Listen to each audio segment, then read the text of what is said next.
You're never going to be great if you don't look for the 5%. And I tell everybody that no matter what your job is that you can go to work every day and separate yourself from anybody else.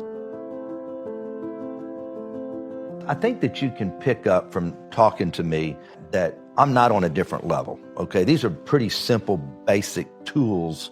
And so nobody out there is listening to, he's just so much smarter than me, so I'm not going to become worth $5 billion.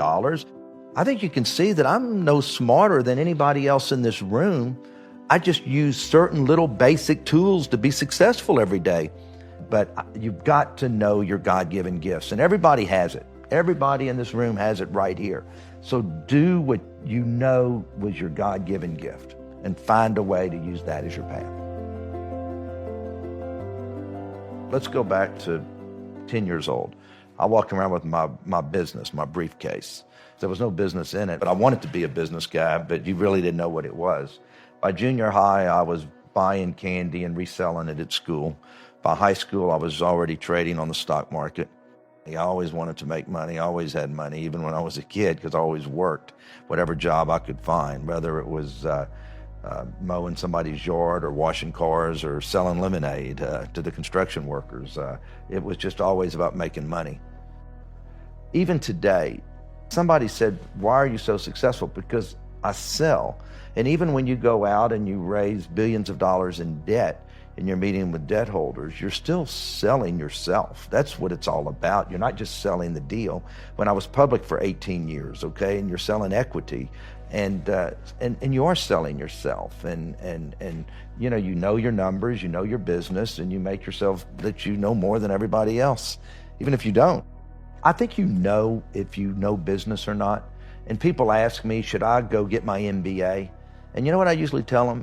You know if you need to go get your MBA. If you don't have it inside of you and you understand economics and finance and operations of business, then you need to go get it. I knew that I didn't need it. It was just a God-given gift. But also remember, I didn't get a lot of those other gifts. Don't ask me to play that guitar. Don't ask me to sing you a song. And don't ask me to draw you anything. But you've got to know your God-given gifts. And everybody has it. Everybody in this room has it right here. So do what you know was your God-given gift and find a way to use that as your path. I've had people say to me, why don't you let your kids work for me for a while instead of just working for you? And then other people say, you should put them in one department and let them learn that department. And you know what I've said? And I really think I'm doing it right, and we'll see, only time will tell. There's so many departments. You're talking about a $4 billion revenue company with 60,000 employees and $700 million in EBITDA that does everything from, I have 25 biologists that work for me at aquariums. So everything from aquariums to amusement parks to 5 casinos to restaurants to an NBA basketball team, okay? Just everything you can think of. I'm teaching them to make decisions because that's really what it's all about, is learn how to make decisions, see how I make decisions every day about everything, whether it's a little decision or a big decision. And they've been doing that with me, and they're pretty smart. We don't know that we could run this without you. So it's kind of interesting because it's them sitting in meetings and seeing how I make decisions is the best thing I can do for them. What are some of the core principles of business that if I die without my kids understanding these 3 to 5 things, like what would those 3 to 5 things be? Know your numbers. No matter what business you're looking at, always know your numbers. Number 2, realize that we're not successful if that consumer does not come to us, whether they're eating in your restaurants, whether they're playing in your casino, and whether if you don't have a good product on that basketball court, the fans are not going to come and buy those tickets, the sponsors aren't going to come, and therefore you're not going to have the money to pay for those good players next year. You're not going to be able to pay $40 million a year. You've got to always remember, we're only as good as us taking care of that consumer. One of the things I teach everybody, and especially my kids, don't assume anything. People think if somebody walks in and gives you an answer that it's the right answer. And even when I tell somebody to do something, I don't assume they went and did it. I'll ask them a week later, did you do that I asked you to do? Because that was really important to me. Oh my gosh, I didn't do that. And I think that's the biggest mistake people make, is don't assume that everything's running right. Don't assume anything. I operate by the 95-5 rule. 95% of everything we do in business, if we're doing anything, is right. So look for the 5%. Okay, well, let me just say this. Okay, I walked into this studio, okay, and I've done a lot of interviews, and as soon as I walk in, your people greet you. They introduce, this. You come up here. Here's some snacks. There's even a camera light. So if they're doing your makeup up there, it's a perfect lighting. I could tell this guy has his act together. This guy, I'm having a hard time finding his 5% because they're doing everything right. And I'm not just saying that, but everything I'm saying is true. That you have somebody meet us outside. We're not walking around lost. I judged you and your operation the second I walked in. And it's no different if I'm pulling up to a retail store or a hotel or a restaurant or whatever, and before I get to the front door, I'm pulling up in that parking lot. Is the parking lot in pretty good shape? Are there weeds out there?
The front door's got a bunch of smudges on it. I haven't even walked in yet, and I can tell you this isn't a crisp operation. I can tell you everything, how the operation's going to be inside before I ever walked in the front door. Because if they're not taking care of the outside, the inside's not going to be good. You're never going to be great if you don't look for the 5%. And I tell everybody that no matter what your job is that you can go to work every day and separate yourself from anybody else. And it's no different than the sound guy on this set. If you pick up, this sound guy is really, really good, and he's worried about this and he's worried about that, then all of a sudden you tell somebody, you need a good sound guy this, and then they end up on this person because of a recommendation. And all of a sudden, this guy's known as the best sound guy in LA because he's paying attention or she's paying attention to details that the other sound people don't. No, you know what? I hear an ambulance out there. Let's cut it. Just the little bitty things. And I just think that it's easy to separate yourself from anybody else, no matter what your position is. If you go to work for a company and you don't go up the corporate ladder, it's your fault. It's nobody else's. You're either with the wrong company where there's no upward mobility, or you should separate yourself. Because I know one thing, if you work for me, I'm paying attention. Nothing goes unnoticed, okay? And I tell people that all the time. If you want to separate yourself, it's easy to do because somebody above you is going to notice it. Your peers are going to notice it. It is easy to separate yourself from anybody else. I think that you can pick up from talking to me that I'm not on a different level, okay? These are pretty simple, basic tools.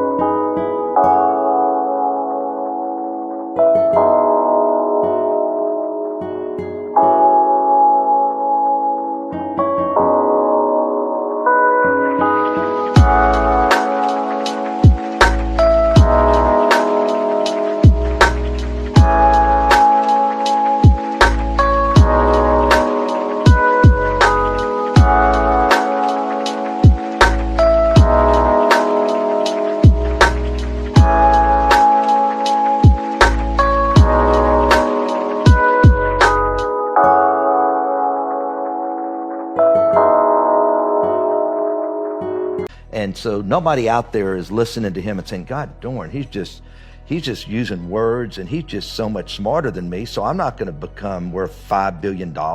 He's just naturally smarter than me. I think you can see that I'm no smarter than anybody else in this room. I just use certain little basic tools to be successful every day. Take the word no out of your vocabulary. Worry about your customer. No spare customers. Use the 95-5 rule. Separate yourself from everybody else. Be the bull at whatever you do. Know what you're good at. Know what you're not good at.